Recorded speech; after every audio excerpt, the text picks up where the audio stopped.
Hello vlogs, magandang umaga sa inyong lahat. Ngayong umaga guys is magkakape tayo. Ito ang kape. Or 3 in 1 to siya guys, no? Para pares dito sa Biko. Yan po. Niluto ko siya kagabi. Pinaluto sa akin ng kasama kong Filipino na gusto niyang magbiko. So, yan po guys. Kaso walang latik. Wala po siyang latik, no? Hindi nalagyan. Kasi yung niyog dito is hindi katulad sa atin na original talaga. So, hindi ko po siya nalagyan. So, ito po ang aking agahan. Ayan ang aking agahan. 3 in 1 coffee. Pwede lang naman mamaya na tayo mag-inom ng ng lemon right after sa ating almusal, pwede naman. So, ni-ready ko na pala guys ang aking pang live. Ito, mag-live po ako sa YouTube channel kasi kailangan ko po ang watch hour para po mag-reapply tayo sa monetization this coming January 14. So, kaya palagi po tayo nagla-live sa ating YouTube channel. So, yan. Ito po ang aking microphone. Flat microphone lang. Hindi siya round. At saka ito yung B8 ko. B8S. Yan po. Yung may mga effects dyan na may tumatawa, may pumapalakpak. Lahat-lahat na guys nandyan po.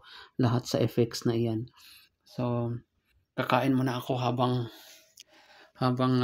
mag-ano tayo. Kakain muna ako guys. Kain muna tayo ng ating breakfast. So, tikman natin tong biko kasi kagabi, niluto ko kagabi tong biko, ito. Parang wala akong gana, parang sabi ko masarap kaya to. Pag tayo magluto guys, parang walang kagana-gana kumain.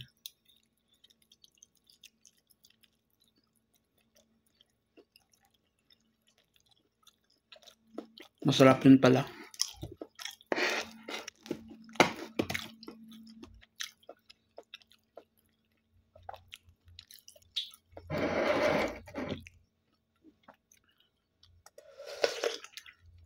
Katatapos ko lang maglaba guys, no? Tapos ang lamig sa labas, grabe ang sakit sa daliri.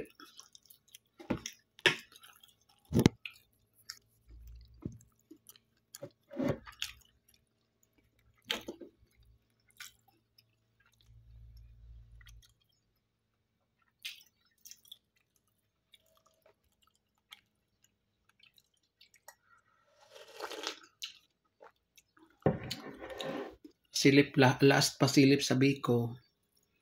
Wala lang siyang latik guys, hindi ko nalagyan kasi ang niyog dito is hindi katulad sa atin na original na niyog dito is nakaprocess na po, nakalagay na sa lata. So, itry ko sana kagabi na ipalatik pero ayaw talaga. So, siguro kailangan pang ilang lata, siguro 5 lata ang gusto niya bago siya maglatik kasi para kasing malabnaw siya, no? May tubig, parang ganun. So, yan lang guys ang aking vlogs. Thank you so much for watching at magandang buhay.